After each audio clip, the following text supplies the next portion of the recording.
everybody. Welcome. This is Laura Hendrickson from Open Ocean Marketing. Today I have Allan Dib.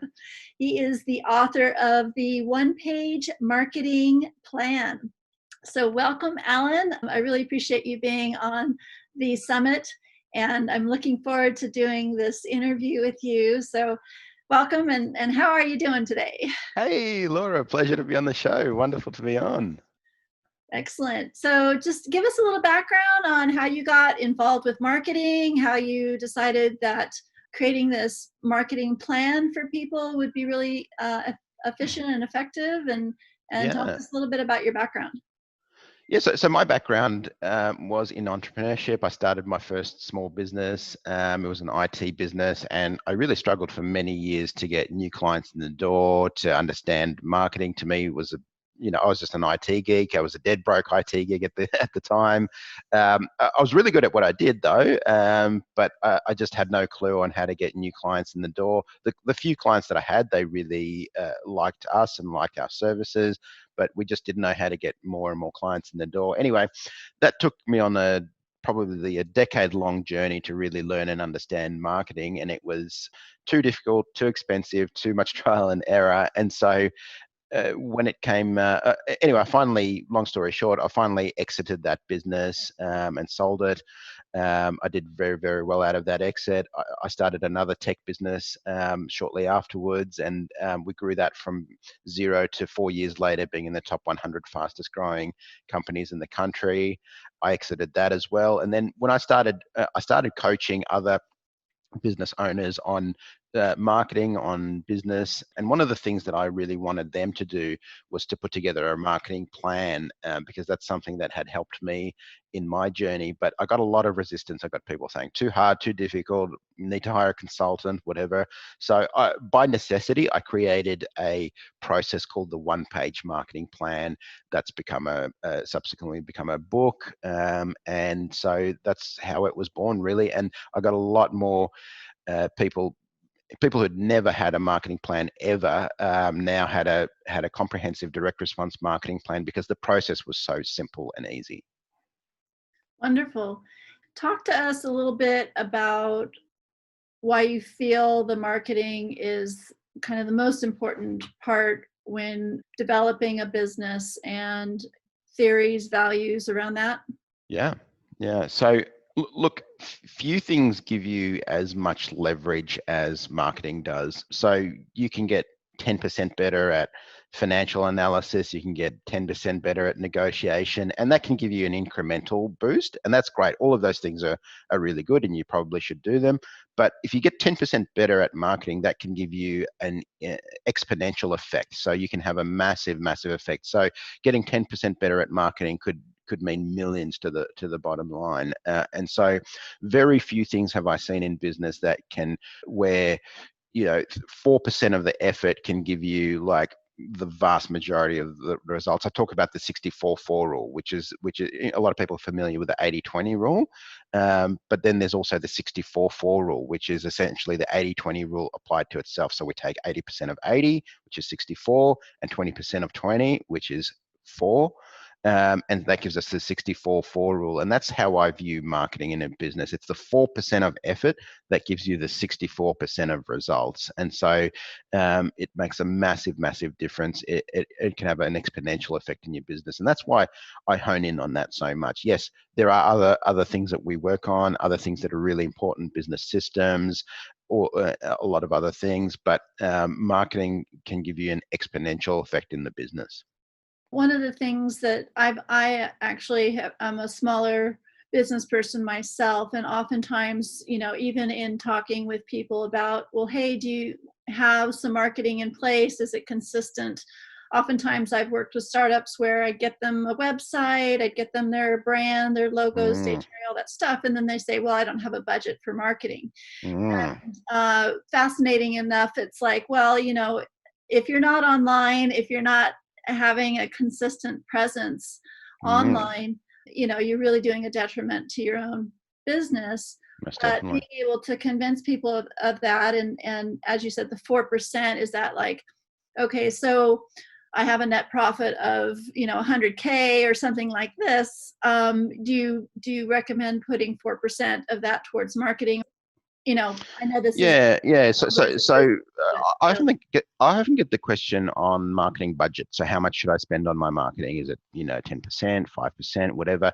It does vary from industry to industry. Like there are very capital intensive industries where there's low margin in the product. It takes a lot to kind of build it. Like let's say, for example, automotive cars, right? So, costs a lot to have all the infrastructure and everything like that. So for industries like that, you may only have a very small percentage of your budget for marketing, whereas other industries like consulting or information businesses, where the margins are very, very high, you would have potentially much higher budgets. But more important than the percentages or the percentage breakdowns and things like that is what return are you getting on your marketing? So what I say to my team and even to my vendors, I say, look, I've got an unlimited budget for marketing that works. And my definition of marketing that works is it makes me more than it costs me, right? So really, when it comes to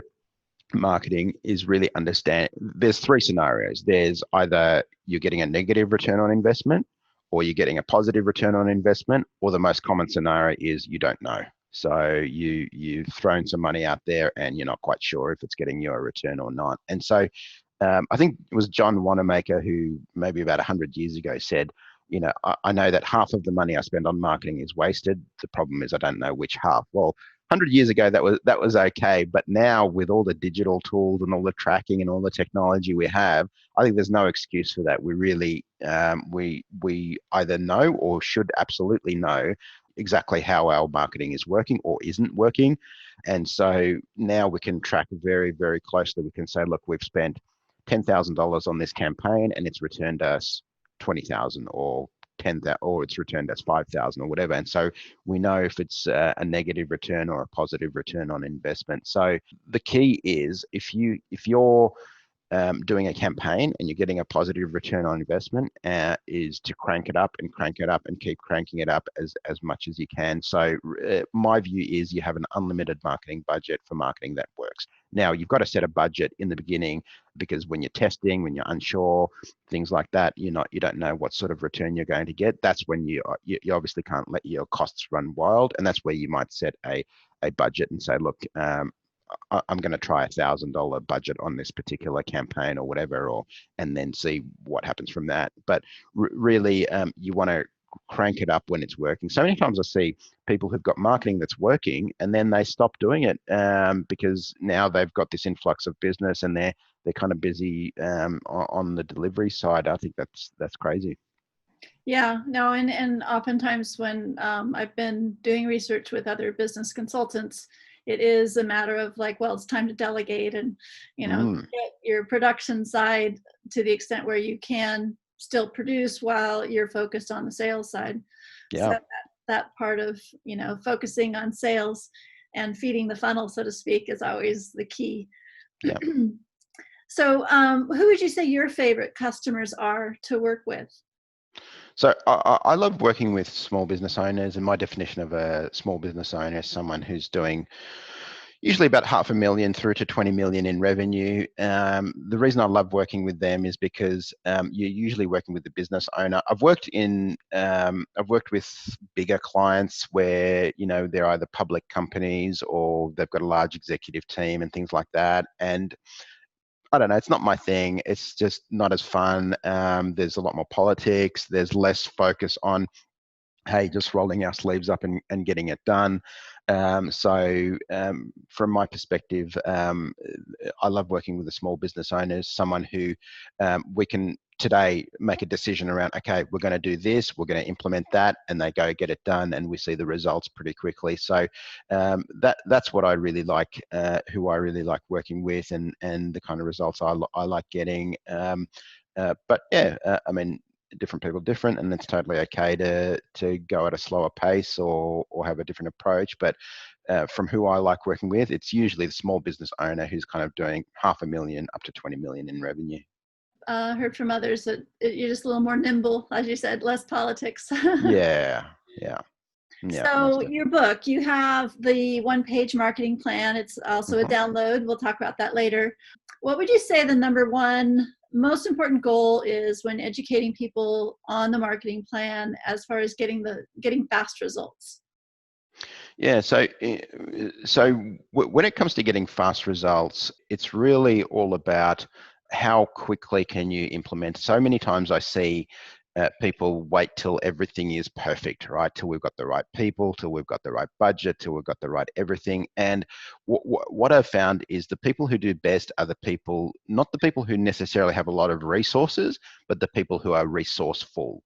I believe in executing imperfectly. So can we execute in a way that's imperfect but gets things done? And the rule of thumb is 80% out the door is better than 100% in the drawer, right? So let's get things out. Let's get the market to tell us that we're on the right track or we're not on the right track or whatever else it is. Really just getting it done. And sometimes the lack and the roadblock to getting it done is team, not having the right team members. And so a lot of what we do in my coaching program is arm people with the right team members as well. So help them hire a marketing coordinator or whoever they need to kind of plug those gaps in the team.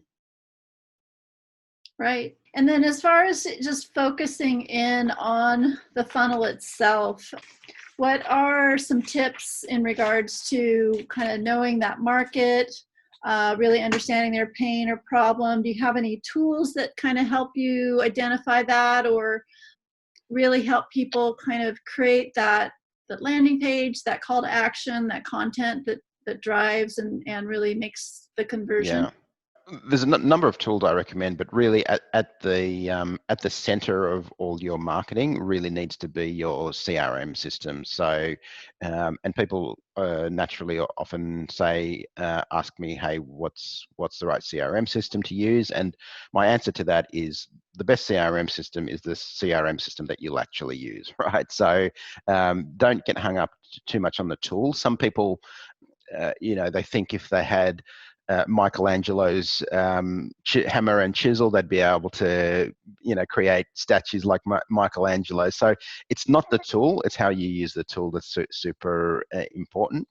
And so having a CRM system that at least covers a few basics. So number one, it does automation. Number two, it does tagging. Number three, you're able to really easily create campaigns and email messages and things like that. If it's got integration with other systems, that's going to be a big plus as well.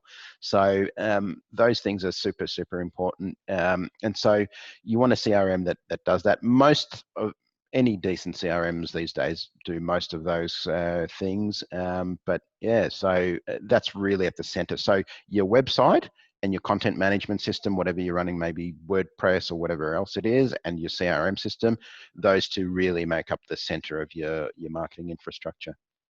Are you willing to say any particular Oh, sure, sure. platforms? So personally use Ontraport as my marketing CRM. It's got really good marketing capabilities, and automation capabilities. So I really like that. For sales CRM, we use Pipedrive. That's a really good one. At the lower end, if you want something a bit simpler, ConvertKit is really good if you're selling like basically just digital products, or ActiveCampaign is not too bad either. So they're probably the three or four main platforms that I would recommend in terms of CRM systems. What do you use? Well, like I said, I'm on the much smaller side of businesses, so we're using anything from MailChimp to Constant Contact to Yep. some experience with Infusionsoft and Hmm. some other things like that. Those are some other things on the much cheaper side to really kind of, Yeah, if you got nothing, let's go free and build what we can from for these sure. opportunities. And then, as I say, add the bells and whistles, because oftentimes I think one of the things that I've run into just personally, I bought into a mentorship where they were like, okay, here's 5 pages for your sales funnel, and they didn't really reveal until I'd gotten into working with them that they had all these integrated platforms that I had to pay for every month. Yeah, right. And that was going to cost me 1,500 without even doing an ad spend. Wow. Building the ship, but the ship was going to sink in the dock before I could get it Mm, out to sea.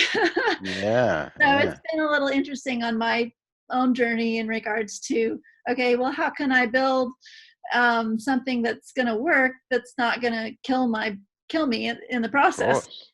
Yeah, yeah. And look, I don't think you need to spend crazy amounts on tools. Like I said, the best entrepreneurs, they're not they don't have a lot of resources there, but they are resourceful. So you don't need super expensive tools and things like that. Really, the basics is what matters. Having good content, having the right audience, reaching the right audience, or the tools and things.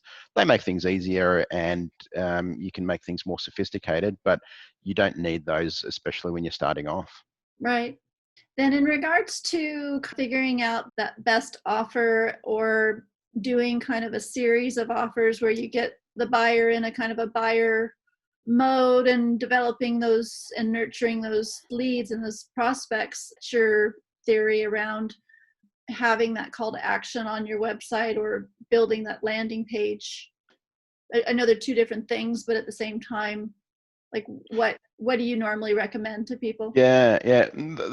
Those things are incredibly important. Having the right calls to action, the right structure in your landing pages and things like that. But more than that, and I see a lot of marketers very focused on, what color the button should be or where the opt-in box should be and all of that. And those are good things to optimize and all of that. I'm not dismissing that, but really, I think absolute key is your messaging.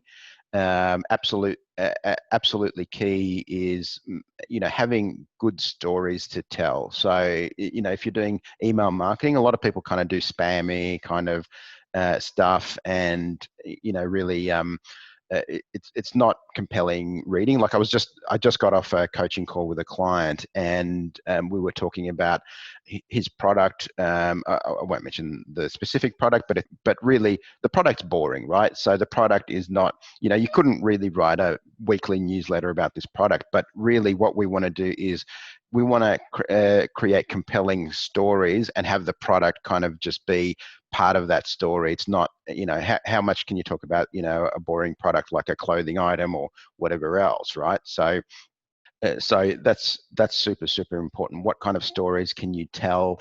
And so how can you then integrate your product in as part of those stories, and then have powerful messaging? So your messaging should be very, very clear. Like, it should tell us what it is, what it does, how it makes my life better, what should I do next to get it and engage with it.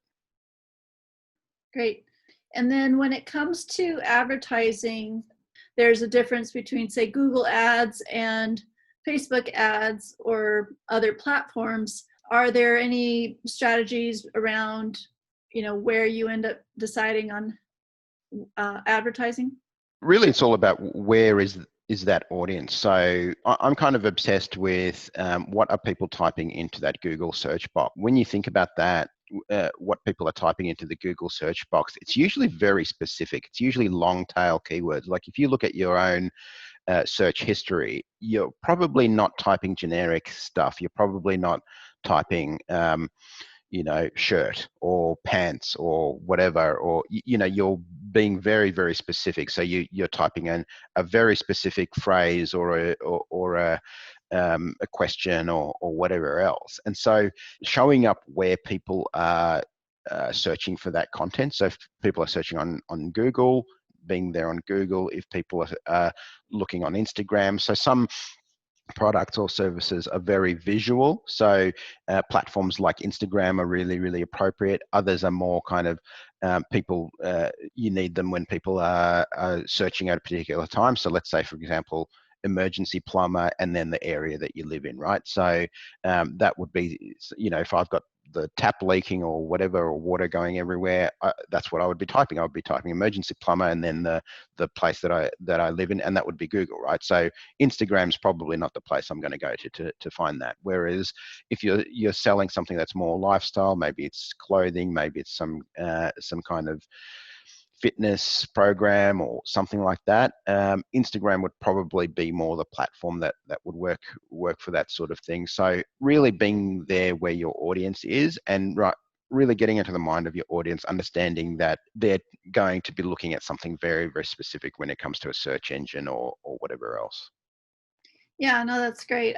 That's one thing I love about Google is you'll start typing in a certain phrase or a certain idea or pain, and then it actually shows you like 10 different ways that people are asking that question.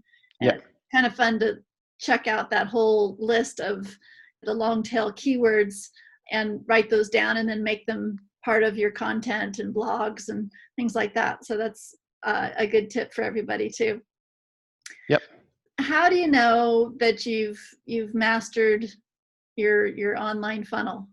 Like which segments to like focus on first, and then like obviously everybody says I want more clients.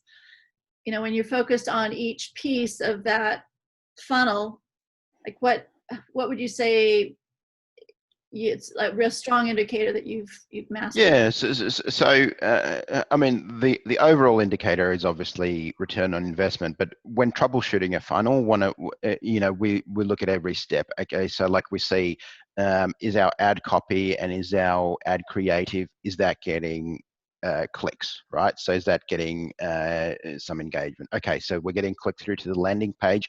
Are we getting people stopping there and opting in? If people are not opting in on the landing page, is it the offer that's not clear, or is the offer not interesting?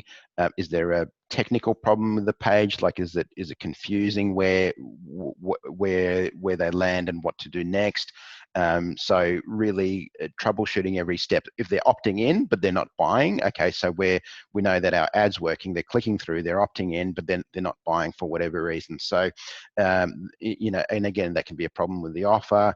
That can be because it's not simply not compelling to them with that target market. And so that's how we really troubleshoot every part of the funnel to really get down to, hey, getting a funnel that's actually working and converting. So, and sometimes it can depend on time frame. So if you look at a funnel over a very short time frame, it may look like a losing funnel. But if you're elongating the time frame, if you're saying, look, we're allowing 30 days for conversion, then it can become a profitable one. So sometimes on the front end, it may look like a losing funnel, but over time and including the back end, it may be highly profitable. Yeah, and even with I love Facebook in the sense that you can actually do 3 to 5 ads for $2 a day. I mean, it doesn't have to be expensive, No. and it's a great way to test things. And like you said, let it run a week, 2 weeks, 3 weeks. If you've got a smaller budget, that's a really quick way to just see if you get any kind of traction. Yeah. And obviously, there's a few little tweaks within Facebook, but as far as audience, but if you have a page and a business page and you already have people that like it, then doing those like audiences are really fun to play Sure. with as well. So next would be, we talked about these troubleshooting the stages of putting together your marketing strategies. We've got the ad, the landing pages. Let's talk about nurturing a little bit and sales. Sure.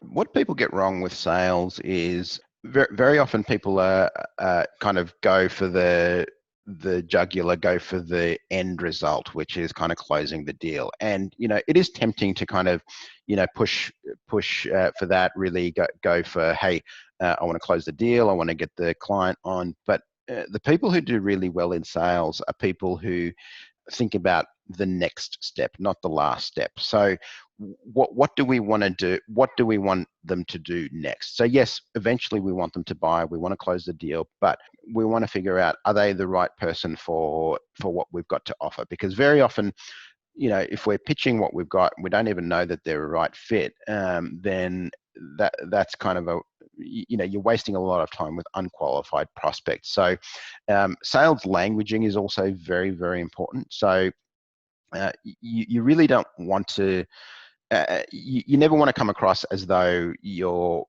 a salesperson. You really want to be someone who's a trusted advisor, someone who's enthusiastic, who creates an environment that's really, really easy for them to get to tell you the truth. Because whenever you're in sales and you kind of get the weird behavior where someone's not returning your calls, where someone is not returning emails, or telling you, hey, we'll think about it, and all of that sort of thing, that's because you've created pressure in that sales environment. So your job as a salesperson is to diffuse pressure and get to the truth. And then if you've got a problem that you can solve for them, then become that problem solver and become that trusted advisor, not a pitch person. So you want to avoid languaging that's like, hey, follow up, next step, moving forward, are you interested, all of that sort of stuff. And really you want to basically get to the truth. You want to get to the truth of the situation and create a safe environment for them where they're free to tell you the truth. So so when you create pressure, that's when weird stuff happens. When you do weird stuff, like if you've kind of got to put pressure on someone, that feels weird to you. It also feels, as the recipient of pressure, it feels weird to you as well, right? And so you're going to have weird stuff happening. You're going to have people who are telling you lies or avoiding you or whatever.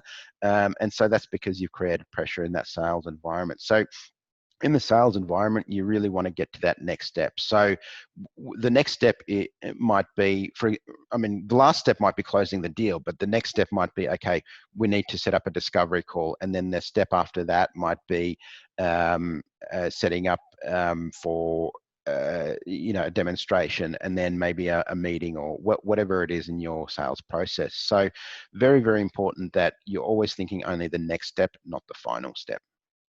Oh, that's great. When you're working with your clients, what would you say some key KPIs are that you set up to make sure that you can kind of let the client know that they are getting that return on investment? I mean, I know that in other discussions I've asked about, like, what's the percentage of conversions that you expect at each level of the funnel to really say, okay, this is good, keep going, or push more money into it, type of thing? So return on investment is really the key. I'm not a marketing agency. I don't do people's marketing for them. I really help them build their own marketing capabilities. So I think that from that perspective, I don't need to necessarily demonstrate that, hey, we've spent $10,000 of your money and you've got a return. Of course, I've got to demonstrate a return on advice and things like that. But really, what I do is help people build their own marketing capability. And the reason I do that, rather than doing people's marketing for them, is because I want marketing is a core capability for all businesses, and so it's super important that people really are able to develop their own internal marketing capability, have that as something that they can actually have as a core skill. Because even if a marketing agency does everything right for you, they're now the ones who've developed that skill and that capability and own that intellectual property. Whereas if you do that yourself, now that's intellectual property within your business that you own and that you can deploy at any time. You're not beholden to anybody else. Mm-hmm. As far as direct response marketing, are there any specific social media platforms in general, as far as direct response marketing? I'm looking for tools or social media platforms that you seem to get the most engagement, most traction. No, there's not specific ones. It really is market dependent. So, some markets, for example, are very strong on a particular platform. So some might be very strong on Amazon, others might be very, very strong on Instagram, others might be strong on Facebook. So it usually follows the audience. There's no kind of general rule, hey, always use Facebook or always use email marketing or whatever. It really is dependent on the audience. You need to understand your audience, understand their behavior, and understand where they hang out, and so that will determine the media and the platform that you reach them on. Where the traffic is coming from, to know that that's, again, that's where you need to focus more of your marketing energy. Yeah, Google Analytics is a really good tool. The other thing I use is heat map tools to fix usability issues on a website. So if someone's keeps clicking something that looks like a button but isn't actually a button, making sure we fix that. If we're seeing a heat map kind of forming somewhere where there's really nothing there on the page or whatever, so fixing those kind of usability issues. So something like a Google Analytics to as a general analytics tool. And a heat map based tool to really understand usability issues with a website. Do you have any favorites of those heat maps? Yes, I use Hotjar, so that's a heat map tool that I use frequently. Nice. Okay. All right, let's talk about your own marketing plan in 9 steps. So let's go into that a little bit and what you got going there. Yeah, so really the one-page marketing plan, if you visualize a page on a single page, divided up into 9 squares, and so we have 3 lots of 3. So the first is the before phase. That's before someone knows that you exist. And so really we're taking them through selecting their target market, the messaging, and then the messaging, and then the media that they're going to use to reach their target market. And so that forms the before phase. Then there's the during phase. The during phase is all about taking someone from now knowing that you exist to becoming a paying client. So we're taking them through lead capture, lead nurturing, sales conversion. Now, a lot of people think marketing ends there after the sales conversion is done, but nothing could be further from the truth. It's really the after phase where the real profit is made. And so in the after phase, where we're looking at delivering a world-class experience, increasing customer lifetime value, and then orchestrating and stimulating referrals. And so those 9 steps really make up that one-page marketing plan, and they make up a very comprehensive direct response marketing plan altogether. So that's essentially the journey that we take people on through that one-page marketing plan. Oh, that's great. And of course, to the audience, we will be showing you the links to that particular download for them. And yeah, and the link to your book and all that great stuff. So any other things that, we've talked a lot about a lot of things, but Yeah. is there any other thing that, as far as a tip or a tool or kind of advice, you would give people that are listening today and in their journey of creating that really great marketing plan? Yeah, look. The biggest advice I'd give people is become become the best marketer in your niche, because the best marketer always wins. A lot of people feel that the best product or the best service will win in the marketplace, and I wish that was the case, but unfortunately, what we know is the best marketer always wins. So because nobody knows how good your product or service is until after they buy. Before they buy, they only know how good your marketing is. So that's really the key, is become the best marketer to your audience, to your niche, and that's going to make all the difference. Yeah, it's kind of the McDonald's the McDonald's theme there. It's not always the best hamburger, but darn, they do a Exactly lot right. of great job on marketing, don't they? They do. They certainly do, without a doubt. All right, Allan, thank you so much. I really appreciate your time today and all this amazing thought leadership in running businesses and the marketing side of that. So thank you so much. And It's a pleasure. being here. Pleasure. Thank you very much for having me on, Laura. All right. Take care. Thanks. Bye.